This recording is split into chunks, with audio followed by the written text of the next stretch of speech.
जी, सबसे पहले तो ये कि तादाद ये लाखों में है और जैसे हम वाइल्ड लाइफ सिंध का डेटा चेक करते हैं, तो वो लाखों परिंदे काउंट करते हैं और ये सिर्फ़ वाटर फाउल काउंट का होता है। जनरली हम लफ्ज़ साइबेरिया यूज़ करते हैं, इससे मुराद बहुत सारे लोगों को नहीं पता कि स्पेसिफ़िक साइबेरिया नहीं है।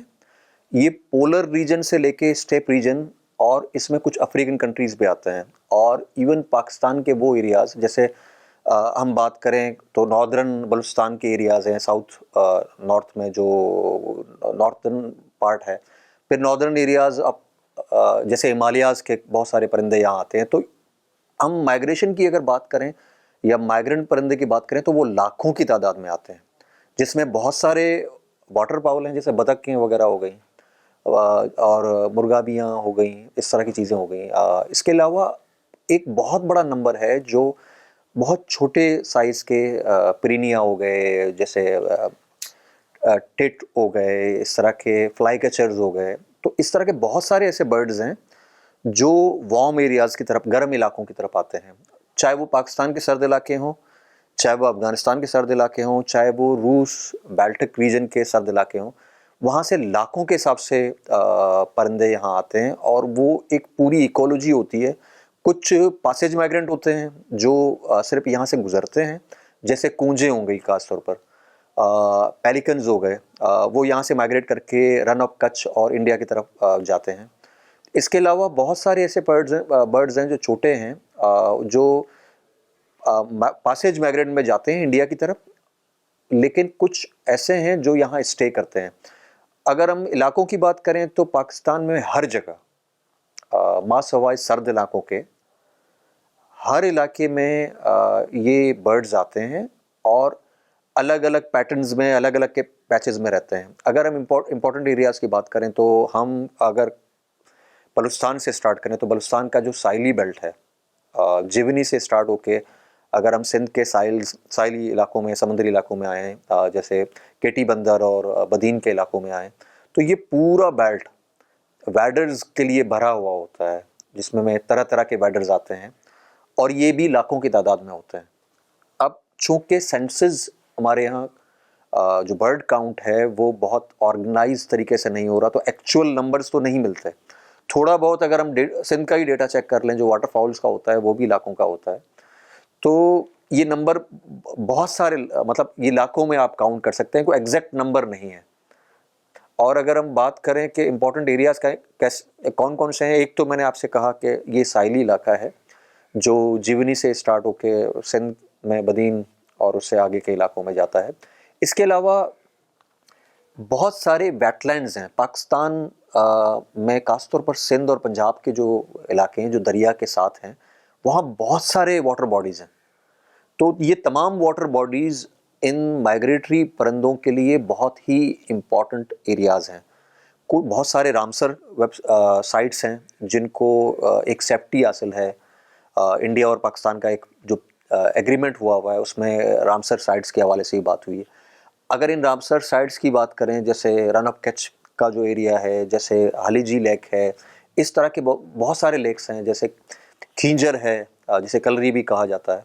ये तमाम एरियाज़ जितने भी वाटर बॉडीज़ हैं, और आप अगर यहाँ से साहिल समंदर सिंध से शुरू करें दरिया के साथ का जो कारोचाड़ का एरिया है, और कारोचाड़ से लेके आप ऊपर जितना भी जाएंगे आपको वेटलैंड्स ही वेटलैंड नज़र आएंगे। इसके अलावा बलूचिस्तान में बहुत सारे वेटलैंड्स हैं जो कुछ आर्जी होते हैं, कुछ मुस्तकिल अब डैम जैसे रिजर्वायर हैं जहाँ पे ये माइग्रेटरी परिंदे आते हैं। ये तो हो गए पानी वाले इलाके। बहुत सारे ऐसे इलाके हैं जो जंगलात में आते हैं, जैसे कीरतर का एक इलाका हो गया, मरगला के इलाके हो गए, जैसे सिंध के बहुत सारे ये छोटे छोटे फॉरेस्ट हैं, बलूचिस्तान के बहुत सारे फॉरेस्ट हैं, जैसे इंगोल का एरिया हो गया, जैसे खुजदार के इलाके हो गए। तो पाकिस्तान का चप्पा चप्पा इन माइग्रेटरी बर्ड्स से भरा हुआ होता है।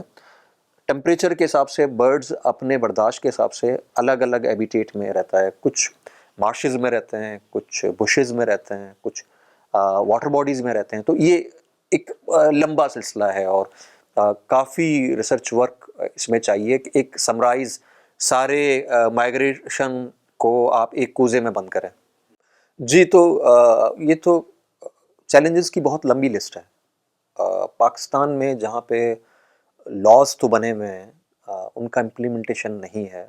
सबसे मेजर चैलेंज तो ये आता है कि लोगों को शऊर ही नहीं है कि अगर वो माइग्रेटरी परिंदे आ रहे हैं तो यहाँ की बायोडाइवर्सिटी में उनका किरदार क्या है, उनकी ज़िंदगी पर इन परिंदों का, उनकी इकोनॉमी पे इन परिंदों का क्या असर होता है। तो ये जो नॉलेज ना होना, शऊर ना होना, एक सबसे बड़ा मसला ये है। सेकंड ये है कि लॉ एंड ऑर्डर पाकिस्तान में उस तरह नहीं है। जैसे रेती बजरी पे पाबंदी है, एक्ट भी हैं, इसी तरह वाइल्ड लाइफ के बहुत सारे एक्ट हैं, माइग्रेटरी बर्ड्स और रामसर साइट्स के एक्ट्स हैं जो बहुत प्रोटेक्टेड एरियाज़ हैं। जैसे कीर्तर के बहुत सारे प्रोटेक्टेड एरियाज़ में वहाँ आपको अंटिंग नज़र आएगी, पाउचिंग नज़र आएगी। इसके अलावा हमारे यहाँ पेस्टिसाइड्स का बहुत ज़्यादा इस्तेमाल होता है, जंगलात की कटाई है। तो हंटिंग से लेके अंटिंग, पाउचिंग, जंगलात की कटाई, हैबिटेट लॉस, वेटलैंड्स का तबाह होना, मार्शेस को काटना, तो ये पूरा एक सिलसिला है जो चैलेंजेस है। इसके अलावा जो चैलेंजेस हैं वो विंड पैटर्न्स के चैलेंज हैं जो क्लाइमेट की वजह से थोड़ा आगे पीछे होते हैं, जिसकी वजह से वो उनका जो क्लासिक एक पैटर्न होता है मूवमेंट का, क्लासिक डेज होते हैं कि कितने टेम्परेचर पे वो मूव करेंगे, वो जो है काफ़ी डिसबैलेंस हो जाता है, जिसकी वजह से वो अपने रूट्स को जो है उस तरह फॉलो नहीं कर पाते और गलत रूट्स में पहुंच जाते हैं। और अगर हैबिटेट रास्ते के ही प्रॉपर ना हो पासेज माइग्रेंट के, तो बाज़ जगहों पे वो परिंदे जो है वो उनको स्टे करने का मसला होता है। बहुत सारे परिंदे डायरेक्ट फ्लाइट करते हैं, जैसे यूरोप से आने वाले एक जैसे गोल्डन फ्लोवर की बात करें या ब्लैक बैलिड फ्लोवर की बात करें, तो वो हज़ारों मील का सफ़र सिंगल फ्लाइट में भी तय करते हैं। इसी तरह बार टेल गॉडविथ की बात करें तो ये इनके जो रिकॉर्ड्स अभी जो सैटेलाइट डेटा ट्रैकिंग के साथ उन्होंने जब किया है, तो हम उनके रूट्स को देखते हैं तो हमें अंदाज़ा होता है कि ये हज़ारों माइल्स विदाउट स्टे भी ट्रैवल करते हैं। लेकिन बहुत सारे बर्ड्स, अब जैसे कॉमन क्रेन है, जिसे कूंजे हम कहते हैं, कूंज का जो माइग्रेशन पैटर्न ये होता है कि वो दिन में फ्लाई करते हैं और रात में जाके स्टे करते हैं। तो उनके जो स्टे करने वाले हैबिटेट्स हैं, उनके साथ जो हो रहा है उसकी वजह से वो बर्ड्स जो है बहुत ज़्यादा डिस्टर्ब हुए हैं। कहीं हैबिटेट लॉस हुआ है, कहीं हंटिंग है, कहीं पाउचिंग है। तो ये इस तरह के बहुत सारे चैलेंजेस हैं। देखें, बहुत सारे इदारे हैं, सरकारी इदारे हो गए, कुछ इंटरनेशनल INGOs हो गए, कुछ लोकल NGOs हो गए। उनका रोल मीडिया या सोशल मीडिया की हद तक बहुत स्ट्रॉन्ग नज़र आता है। अगर वो कुछ करते हुए नज़र आते हैं या उनकी रिपोर्ट्स अगर आप पढ़ें तो बहुत कुछ कर रहे हैं। प्रैक्टिकली अगर बात करें, मैं as a bird watcher, as a nature lover, मैं पाकिस्तान का शायद ही कोई इलाका हो जो मैं नहीं गया हूँ। और माइग्रेशन पीरियड हो, माइग्रेशन के बहुत सारे पीरियड होते हैं। जो मेजर माइग्रेशन होती है वो विंटर माइग्रेशन है। इसके अलावा समर माइग्रेशन है, इस तरह के बहुत सारे और माइग्रेशंस हैं। तो उन तमाम माइग्रेशंस के एरियाज़ को मैंने स्टडी किया हुआ है। तो जो चीज़ हमें नज़र आती है वो ये है कि अगर एम्प्रेस मार्केट में इंडेंजर स्पीशी बिक रहा है और हम रिपोर्ट करते हैं, सोशल मीडिया पे देते हैं, तो वो वक्ती तौर पर तो एक मीडिया पे दिखाने के लिए तो एक रेड होता है, एक्चुअली रिकवरी कुछ नहीं होता। तो हमें ये लगता है कि डिस्प्ले थोड़ा बहुत तो वो करते हैं, प्रैक्टिकली बहुत बहुत बड़ा गैप है। इस गैप में कानून तो बहुत सारे मौजूद हैं, उनकी इम्प्लीमेंटेशन और उनको लागू करने के लिए WWF हो, IUCN हो या वाइल्ड लाइफ सिंध हो या पाकिस्तान के दूसरे इदारे हों, उनकी कोऑर्डिनेशन नहीं है। और अगर कोऑर्डिनेशन है, कुछ जगहों पे बेहतर है, कुछ जगहों पे बहुत कमज़ोर है, बार बार आपको बोलना पड़ता है। आप हर हॉस्पिटल के सामने देखें, वहाँ पे माइग्रेटरी बर्ड जो है वो सेल हो रहे होते हैं। तो ये जो इस तरह की चीज़ें आती हैं, हंटिंग इतना ओपन हो रहा होता है। सिंध में तो एक अलग कल्चर स्टार्ट हो गया जो पहले नहीं था। वो ये है कि वेटलैंड्स में जालियां लगा के ये वाटरफॉल्स को पकड़ते हैं और ओपनली गोश्त की तरह बेचते हैं। अगर ये इदारे जिसमें WWF हो, वाइल्ड लाइफ सिंध हो या दूसरे इदारे IUCN वगैरह हो, ये तमाम अगर एक मुश्तरका काम करते तो आपको हालात इस तरह के नज़र नहीं आते। तो ये चैलेंजेस बहुत ज़्यादा हैं। जी, मैंने आपको पहले भी बताया कि जो माइग्रेशन के चैलेंज हैं उसमें क्लाइमेट चेंज एक की इंडिकेटर है। क्लाइमेट चेंज को मापना, उसको जाँचना या उसको स्टडी करना इतना आसान नहीं है। उसके इंडिकेटर्स बहुत डीप जाते हैं। मिसाल के तौर पर अ, अगर माइग्रेशन से पहले जो बारिश मानसून की होनी है और जो ग्रासलैंड होना है, वो बारिशें ही प्रॉपर नहीं हुई और टेम्परेचर अप डाउन हो गया, तो उस तरह जो वेजिटेशन लगती है, जो माइग्रेटरी बर्ड को चाहिए होगी, वो उस तरह नहीं होगी। जो वेटलैंड होने चाहिए, फिर वो वेटलैंड उस तरह के नहीं होंगे, क्योंकि ये क्लाइमेट चेंज के इंडिकेटर हैं। बहुत सारे फ्रूट्स, वेजिटेबल्स, वो क्लाइमेट चेंज की वजह से अब उन एरियाज़ में नहीं लग पाते, जिसकी वजह से वो जो अब ट्रेडिशनल उनका रूट है, माइग्रेटरी रूट, अब वहाँ पे उनको वो खाना नहीं मिलता, वो फीड नहीं कर पाते। इसी तरह क्लाइमेट चेंज के वजह से, टेम्परेचर अप डाउन की वजह से या विंड पैटर्न चेंज होने की वजह से उनको फ्लाइट में ही इतने चैलेंजेस आते हैं कि वो एग्जॉस्ट होके मर जाते हैं या गिर जाते हैं या पाउचर या अंटर के हाथों में आ जाते हैं। तो इस तरह के बहुत सारे चैलेंजेस हैं। सबसे पहले तो अवेयरनेस चाहिए आपको। जब मैंने काम शुरू किया तो बहुत सारी जगहों पे मैं जाता था, लोग अवेयर नहीं होते थे। जब लोग अवेयर नहीं होंगे तो वो उनको सही और ख़राब में तमीज़ करना बहुत मुश्किल होता है। अगर लोगों को पता हो कि ये जो परिंदा आ रहा है, वो सिर्फ़ खाना या मीट नहीं है, वो एक गोश्त नहीं है, वो अपने साथ पूरी एक ज़िंदगी का साइकिल रन कर रहा है। लोगों को अटैचमेंट अगर नज़र आए तो यकीनन लोग बहुत ज़्यादा किरदार अदा कर सकते हैं। जहाँ-जहाँ हमने थोड़ा बहुत काम किया, अवेयरनेस दिया, तो लोग पाउचर को रोकते हैं, हंटर्स को रोकते हैं। नाज़िम जोकियो उसके लिए एक मिसाल के तौर पर लिए जाते हैं। इस तरह के बहुत सारे एग्ज़ाम्पल हैं। अभी थर में आपने देखा कि एक हिरन को जब हंट किया गया तो कम्युनिटी निकल के आई, तो बहुत सारी जगहों पे कम्युनिटी रेज़िस्ट करती है, क्योंकि वो अवेयर हैं। अगर वो अवेयर नहीं होंगे तो इसमें मसला होगा। इसमें मसला ये होगा कि उनको नहीं पता होगा कि हमें कहाँ तक प्रोटेक्ट करना है। बहुत सारे बच्चे हैं, वो ये आपके एयर गन जो राइफ़ल्स हैं इतनी आम मिल जाती हैं, ओपनली कोई पूछने वाला नहीं है और वो उनके हाथ में होते हैं। अगर वो अवेयर नहीं होंगे तो वो ये इस एयर गन का गलत इस्तेमाल करेंगे और परिंदों को मारेंगे, उनके हैबिटेट को नुकसान पहुँचाएँगे। अगर आप किसी लोकल बंदे को अवेयर करेंगे, उसको एग्जैक्टली पता होगा कि ये परिंदे आते हैं तो उससे हमारी इकोनॉमी को क्या फ़ायदा है, हमारी ज़िंदगी को क्या फ़ायदा है, हमारे पौधों को क्या फ़ायदा है। तो एक पूरा साइकिल है, इकोलॉजी है पूरी। अगर उस इकोलॉजी को ग्रेजुअली आप लोगों में ट्रांसफ़र करें, यकीनन लोग जब बचाना शुरू करेंगे, आप मारखोर की बात करें, आप स्नो लेपर्ड की बात करें, एक एग्जाम्पल हमारे लिए है कि एक ख़त्म होने वाली चीज़ को उन्होंने बचा लिया। जब कम्युनिटी एफर्ट करती है तो बहुत सारा कुछ आप बचा सकते हैं। वो एफर्ट अगर वो उनको शऊर के उस लेवल पे लेके जाएँ, गवर्नमेंट उस तरह के प्रोग्राम्स लेके आए, आईएनजीओज़ उस तरह के प्रोग्राम्स लेके आएँ, तो यकीनन ये अवाम के साथ मिलके बहुत हम बेहतर कर सकते हैं। देखें, पाकिस्तान में अगर हम बात करें तो बहुत लंबी लिस्ट है, जिसको हम इंडेंजर स्पीशीज कह सकते हैं, जो खतरात ख़त्म होने के खतरे से दो चार हैं। लेकिन कीमत का तयन आप कैसे करेंगे? मुझे ये कीमत वाला लफ्ज़ अजीब सा लगता है। जैसे तलोर है, तलोर इंडेंजर है, ख़त्म, मादूमी के खतरे से दो चार है। एक अरब शिकारी के लिए उसकी कीमत हो सकती है, अरब शिकारी आके किसी पाउचर को, किसी गाइडर को जो है वो 50,000 दे दे, 40,000 दे दे, लाख दे दे। या हम बात करें फैल्कन्स की, जो इन्हीं हंटर्स को, अरब हंटर्स को बेचा जाता है, वो लाखों में बिकते हैं। हम अक्सर मीडिया में न्यूज़ भी पढ़ते हैं। एक्चुअली वो कितना अहमियत रखते हैं, ये ज़्यादा अहम सवाल है। दुनिया में कोई भी कुदरत का निज़ाम, आप कुदरत के निज़ाम को का कहीं से भी उठा लें, तो ऐसा नहीं होगा कि वो किसी एक चीज़ पे डिपेंडेंट हो, वो इंटरडिपेंडेंट है।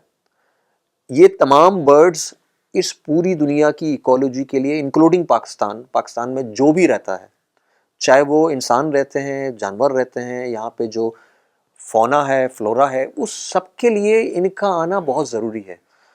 अब फेरिगन पेल्कन हो गया या शेकर फैल्कन हो गया, वो लाखों में बिकता है।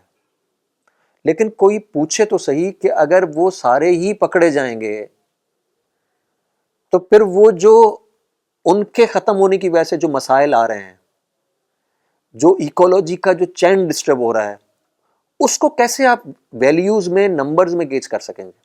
तो पाकिस्तान में बहुत सारे ऐसे बर्ड्स हैं। मिसाल के तौर पर इंडिया में पाया जाने वाला ग्रेट इंडियन बस्टर्ड है, वो रेजिडेंट बर्ड है चोलिस्तान वाली साइड का, लेकिन चोलिस्तान में ना होने के बराबर है, बहुत ही रेयर है। इंडिया में 150 बचे हैं और इंडिया में एक कंप्लीट प्रोग्राम रन हो रहा है कि उनके अंडों को कलेक्ट करना। इवन जब इंडिया पाकिस्तान की जंग हो रही थी तो उन्होंने हैचिंग वाले प्रोसेस को बॉर्डर एरिया से शिफ्ट कर लिया था। और बाज़ औक़ात वो परिंदे जब इस तरफ माइग्रेट करते हैं पाकिस्तान चोलिस्तान वाली साइड पे, तो चोलिस्तान में प्रोटेक्शन एरिया होने के बावजूद भी कभी कभार हंट हो जाता है और जो पावरफुल लोग हैं वो हंटिंग करते हैं। तो ये तकरीबन कोई जैसे इजिप्शियन वल्चर है, इजिप्शियन वल्चर पाकिस्तान में सर्दियों में आते हैं, कुछ एरियाज़ में वो रेजिडेंट हैं लेकिन ज़्यादातर एरियाज़ में वो सर्दियों में आते हैं। जैसे हिमालयन वर्चर है, हिमालय के एरिया से कराची की तरफ आते हैं या कीर्तर की तरफ आते हैं या कारूंजर की तरफ आते हैं, थर की तरफ आते हैं। तो ये जो इस तरह के बर्ड्स हैं वो ऑलरेडी इंडेंजर्ड हैं, जो कतरात से दो चार हैं, मादूमी के कतरात से। सबसे पहले तो ये है कि साइंस ने कुछ जगहों पे स्टडीज़ की हैं और वो साइंटिफिक स्टडीज़ को अगर आप स्टडी करते हैं तो बहुत सारी चीज़ें, मैं आपको एग्जांपल देता हूँ। बर्ड की एक स्पीशी है जो एक मखसूस इलाके में जाके ब्रीडिंग करती है। टेम्परेचर डाउन होने की वजह से उनमें जो बच्चे अंडों से निकलते हैं, हैच हो रहे हैं, उनमें मेल की तादाद बढ़ रही है। तो बाज़ औक़ात टेम्परेचर जेंडर को भी डिसाइड कर रहा है, मतलब ये डेटा मौजूद है। बाज़ जगहों पे जो हैचिंग के नंबर्स हैं, टेम्परेचर की वजह से, क्लाइमेट चेंज की वजह से वो नंबर्स में फ़र्क आता है। जहाँ 10 बच्चे हैच हो रहे हैं वहाँ पे 4 बच्चे हैच हो रहे हैं, 6 बच्चे हैच हो रहे हैं, बाकी अंडे ख़राब हो रहे हैं, क्योंकि अंडों को एक सर्टन टेम्परेचर चाहिए होता है। इसी तरह माइग्रेशन में आपको एक सदियों से, बल्कि लाखों करोड़ों सालों से एक प्रोसेस है जो माइग्रेटरी का चल रहा है। इस पूरे प्रोसेस में एक सर्टन टेम्परेचर पे, सर्टन विंड पे वो मूव करते हैं। अगर ये विंड पैटर्न और टेम्परेचर चेंज होंगे तो इनका जो माइग्रेटरी रूट है, जैसे मैंने पहले कहा, वो फ्लाइट पैटर्न ही डिस्टर्ब होगा, तो इनके अमवात होने के बहुत ज़्यादा चांस हैं। इसके अलावा जो क्लाइमेट चेंज का एक इंडिकेटर है कि सतह समंदर अप हो रहा है, जो मीठे पानी के वेटलैंड्स हैं खासतौर पर लोअर सिंध में, वो बहुत बुरी तरीके से डिस्टर्ब हो रहे हैं और खारा पानी जो है ऊपर की तरफ जा रहा है, जिसकी वजह से जो फ्लोरा होता है, जो डेल्टा रीजन में जो फ्लोरा होता है वो बहुत बुरी तरीके से डिस्टर्ब हो रहा है, जिसकी वजह से उन वेटलैंड्स में जो माइग्रेटरी बर्ड्स आते हैं उनके लिए हैबिटेट डिस्टर्ब हो रहा है। तो ये बहुत सारे एलिमेंट्स हैं जो उनको डिस्टर्ब कर रहे हैं। कुछ बातें मैंने पहले भी की हैं और मैं इनको रिपीट कर रहा होता हूँ। देखें, दुनिया में कोई भी फूल अगर कोई लगता है, कोई मार्च लगता है, कोई बूटा लगता है, कोई दरख्त बनता है, या कोई परिंदा या कोई जानवर या कोई इंसान, ये पूरी इकोलॉजी की बात करें, वो इंटरकनेक्टेड ही होता है एक दूसरे से। ये पहले भी मैंने बोला था। अगर एक परिंदा कीर्तन रेंज में आता है और वहाँ से वो सीड कलेक्ट करता है और सीड को ट्रांसफ़र करता है, तो वो बेसिकली उस इकोलॉजी को, प्रोसेस को आगे बढ़ा रहा है। और यही इकोलॉजी की प्रोसेस है जिसकी वजह से आज जो जिस तरह जो है हमने बहुत हद तक तबाह भी किया है, लेकिन उसके बावजूद दुनिया में जब लोग पाकिस्तान आते हैं तो पाकिस्तान की खूबसूरती की तारीफ़ें क्यों करते हैं?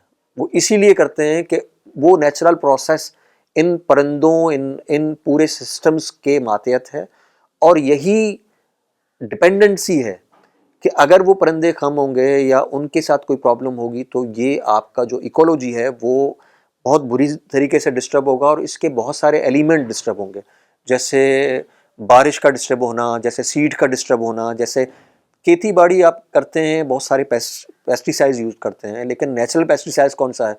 वो बर्ड्स हैं। वो इंसेक्ट को कलेक्ट करते हैं, इंसेक्ट को कम करते हैं, जिससे आपकी फसलों का नुकसान कम होता है। तो जब ये परिंदे कम होंगे तो आपके पास इंसेक्ट बढ़ेंगे, आप पेस्टिसाइड ज़्यादा यूज़ करेंगे, उससे और आप बीमार होंगे। तो ये एक पूरा एक चेन इफेक्ट है।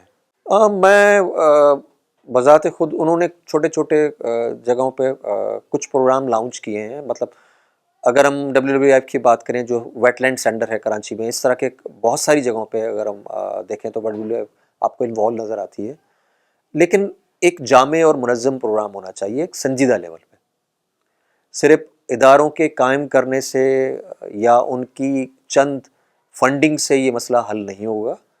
आपको एक बहुत जामे और मुश्तरका प्रोग्राम चाहिए होगा और उस प्रोग्राम की अकाउंटेबिलिटी होनी चाहिए। उसमें सिविल सोसाइटी का इन्वॉल्व होना, जो हम जैसे नेचर लवर हैं, जो बायोडाइवर्सिटी को रिकॉर्ड करते हैं और रिपोर्ट करते हैं, उनके साथ उनकी बाउंडिंग बहुत स्ट्रांग होनी चाहिए। कम्युनिटीज़ के साथ उनकी बाउंडिंग बहुत स्ट्रांग होनी चाहिए। जिन जिन एरियाज़ में हंटिंग हो रही है, उनको उनमें सरकारी इदारों को इन्वॉल्व करने की और उनको अलर्ट करने के लिए एक बिल्कुल मुनज़्ज़म मैकेनिज़्म होना चाहिए। आपके पास हेल्पलाइन होना चाहिए, विसल ब्लोअर होने चाहिए कि आपको जहाँ हंटिंग नज़र आए, पाउचिंग नज़र आए या हैबिटेट लॉस नज़र आए, तो वहाँ पे विसल ब्लोइंग होना चाहिए।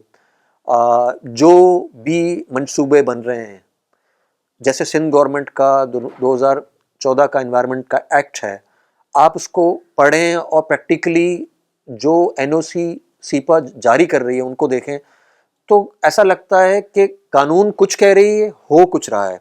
तो जब तक आप कानून पे अमल नहीं करेंगे और सब मिल के काम नहीं करेंगे, तो मेरा नहीं ख्याल कि बहुत ज़्यादा फ़र्क आएगा। आप इदारे जितने भी बना लें, अगर प्रैक्टिकल काम नहीं होगा, ग्राउंड पे काम नहीं होगा, तो वो इम्पैक्ट नहीं करेंगे। इस पे बहुत सारा काम हो सकता है। हम बहुत सारे बर्डर्स को जानते हैं। इसके अलग-अलग एंगल है। आपका सवाल जो है मल्टी एंगल्स का है। हम पहले सहाफ़त की बात और उसकी सियाहत की बात करते हैं। पाकिस्तान में पिछले साल बल्कि हम जून में गए थे गिलगित। गिलगित में एक परिंदा है जो बहुत क्रिटिकली इंडेंजर्ड है। अ, उस इंडेंजर वैबलर के लिए जब हम वहाँ गए तो उनको इंडिकेट करने वाला एक यूरोपियन बर्डर था। बहुत सारे यूरोपियन बर्डर्स को, अमेरिकन बर्डर्स को हम पाकिस्तान में आता हुआ देखते हैं, जबकि हम उसको प्रोमोट नहीं कर रहे। अगर हम प्रॉपर काम करें, पाकिस्तान में जिस तरह क्लाइंबिंग के लिए, माउंटेन के लिए लोग आते हैं और साइट सीइंग के लिए लोग आते हैं, यकीनन माइग्रेटरी बर्ड्स के लिए लोग यहाँ आएंगे। लेकिन जैसे कंपेयर करें हम इंडिया में, आप रन अप कच्छ का डेटा अगर ऑनलाइन डेटा चेक करें तो आपको बहुत सारे इंटरनेशनल बर्डर्स वहाँ पे एक्टिव नज़र आते हैं। उसके साइड पे थर का इलाका है, कारुंजर का एक पार्ट रन अप कच्छ का पाकिस्तान को भी लगता है, वो मेरे लिए भी वो एक रिस्ट्रिक्टेड एरिया है, मैं नहीं जा पाता वहाँ पे। कुछ एरियाज में बॉर्डर एरिया करीब आता है तो रिस्ट्रिक्शन है, जबकि इंडियन साइड में भी बॉर्डर एरिया आता है। लेकिन इंडियंस ने इसको एक सिस्टम बना के टूरिज्म को प्रमोट किया है कि बर्ड वॉचर आएँ, नेचर लवर आएँ और उन एरियाज़ को विज़िट करें और उनके नंबर्स रिपोर्ट करें। आपको ई बर्ड्स पे अगर आप जाते हैं तो बिल्कुल बॉर्डर के साथ आपको उनके विजिट्स के डॉट्स नज़र आते हैं, रिसर्च का डेटा नज़र आता है। तो इस तरह के बहुत सारे ऐसे काम होंगे तो हमारा जो टूरिज्म है बहुत ज़्यादा प्रमोट हो सकता है, बहुत ज़्यादा पोटेंशियल है। लेकिन अगेन आप काम करें, आप लोगों को NOC दें, लोगों को वेलकम करें, लोगों के लिए सर्टन स्पेसेस जहां आपको ख़तरा नहीं है, नेशनल सिक्योरिटी रिस्क नहीं है, वहाँ ओपन करें और लोगों को अप्रिशिएट करें कि अगर वो बर्ड वाचिंग के लिए जाते हैं। सेकंड ये है कि ये तमाम जो माइग्रेटरी बर्ड आते हैं वो कहीं ना कहीं नेचर में कंट्रीब्यूट कर रहे होते हैं। आपका मुल्क एक एग्रीकल्चर मुल्क है। एग्रीकल्चर के लिए ज़रूरी है कि एक रीजनेबल इन्वायरमेंट हो, रीजनेबल इकोसिस्टम हो। अगर माइग्रेटरी बर्ड आएंगे तो रीजनेबल इकोसिस्टम रहेगा और इससे आपकी एग्रीकल्चर की इकोनॉमी भी ग्रो होगी। तो ये बिल्कुल एक सपोर्टिव सिस्टम है और आपकी इकोनॉमी के लिए बहुत ज़्यादा की है। और अगर आप टूरिज्म को प्रमोट करते हैं, सही मानों में लोगों ये अपने वेटलैंड्स को बचाते हैं, तो लोकल टूरिज्म में बहुत सारे लोगों का जो इकोनॉमी होगा वो डिपेंडेंट होगा टूरिज्म से। अगर हम बात करें, अभी हम कराची में हैं तो कराची के बहुत सारे एरियाज़ हैं जैसे मलीर रिवर का एरिया, वो माइग्रेटरी बर्ड के लिए बहुत इंपॉर्टेंट एरिया है। खास तौर पर मानसून के बाद जो वाटर बॉडीज़ होते हैं, एक नेचुरल स्ट्रीम्स होते हैं, हमने देखा है कि उनको किसी तरीके से प्रोटेक्ट नहीं किया जा रहा और नए सेंचुरीज नहीं बनाए जा रहे। जो पुराने सेंचुरीज हैं, पाकिस्तान में बहुत सारे सेंचुरीज हैं, सिंध में तो एक नेशनल पार्क है और बहुत सारे सेंचुरीज बने हुए हैं। जैसे हम हाली झील की बात करें और इस तरह के जैसे हम किंजर की बात करें, लेकिन प्रैक्टिकली वहाँ पे आपको प्रोटेक्शन का एहसास नहीं होता। हम बर्ड वॉचिंग के लिए जाते हैं तो हमें डर होता है कि कोई स्नैचिंग ना कर ले। इसके अलावा वहाँ पे हंटर्स नज़र आते हैं, वहाँ पे जो मूवमेंट है, हंटर की मूवमेंट नज़र आती है आपको, शेल्स, काली शेल नज़र आते हैं। तो जो ऑलरेडी सेंचुरीज़ हैं उनकी हालत भी बहुत ज़्यादा अच्छी नहीं है और जो जिन जिन एरियाज़ में सेंचुरीज़ बनने चाहिए, प्रोटेक्टेड एरियाज़ बनने चाहिए, वो उस पर काम नहीं हो रहा। तो ऐसा लगता है कि इन्वायरमेंट और वाइल्ड लाइफ और इस ये इकोसिस्टम गवर्नमेंट के प्रायोरिटीज़ में नहीं है। तो ये एक गैप नज़र आता है हमें। मेरे ख्याल में ये एक वाइल्ड लाइफ सिंध आपको ज़्यादा बेहतर बता सकता है। यकीनन वाइल्ड लाइफ के जो प्रोविंस के इदारे हैं वो इन मसलों को देखती है। कुछ हद तक कहीं बहुत ज़्यादा फ़ाल अभी पंजाब में बहुत ज़्यादा एक्टिव नज़र आते हैं, कभी कभी केपी में भी आपको नज़र आता है, लेकिन लेवल बहुत कम है। हम बार बार रिपोर्ट कर रहे होते हैं, बहुत सारे लोग, मैं बहुत सारे सहाफ़ियों को जानता हूँ जो खींजर में जाल लगा के पाउचिंग का जो पैटर्न है उस पर कितनी बार रिपोर्ट कर चुके हैं। उल्टा उस सहाफ़ी को धमकी मिलती है, उस नेचर लवर को धमकी मिलती है कि आप क्यों रिपोर्ट कर रहे हैं। उनको पकड़ने के बजाय, वहाँ पे एक्टिव मॉनिटरिंग की बजाय, तो मुझे ये एरिया बहुत वीक नज़र आता है और यकीनन माइग्रेटरी बर्ड के तादाद में जो कमी आ रही है उसमें एक बहुत बड़ा रीज़न ये है। अवाम को पाउचर के खिलाफ आवाज़ उठानी चाहिए। जो भी नेचर लवर अगर कहीं जाता है उसको अप्रिशिएट करना चाहिए, इनकरेज करना चाहिए बच्चों को। पहले तो ये कि बेसिक बुनियादी जो इल्म है कि वो क्यों ज़रूरी है वो अपने बच्चों को दें। बच्चों को नेचर की तरफ, जिसमें तितलियां हैं, परिंदे हैं, इनकी तरफ अट्रैक्ट करें। ख़ास तौर पर हमारे यहाँ जो वाटर बॉडीज़ में जो नेचुरल मछलियाँ होती थी वो ख़त्म हो गई हैं। अब इन्वेजिव जो है मछलियाँ, अब लातिनी अमेरिका की मछलियाँ आ रही हैं, जिससे इकोसिस्टम बहुत ज़्यादा डिस्टर्ब हो रहा है। बहुत सारे लोग पैट मार्केट से मैंडक्स खरीदते हैं, सांप खरीदते हैं जो यहाँ के नहीं होते हैं। बहुत सारे जगहों पे ऐसे ऐसी स्पीशीज़ खरीदते हैं जो यहाँ के नहीं होते और वो फिर जंगलात में जाके छोड़ देते हैं। उनके बहुत ज़्यादा नेगेटिव इम्पैक्ट हैं। तो लोगों को समझना चाहिए कि हर जगह की अपनी एक इकोलॉजी है और उसके स्पेसिफिक स्पीशीज़ हैं। अगर वो नस्ल कहीं और की नस्ल को यहाँ छोड़ेंगे, एक तो वो सर्वाइव नहीं करेगा, अगर सर्वाइव करेगा तो बहुत बुरे नुकसानात उसके होंगे।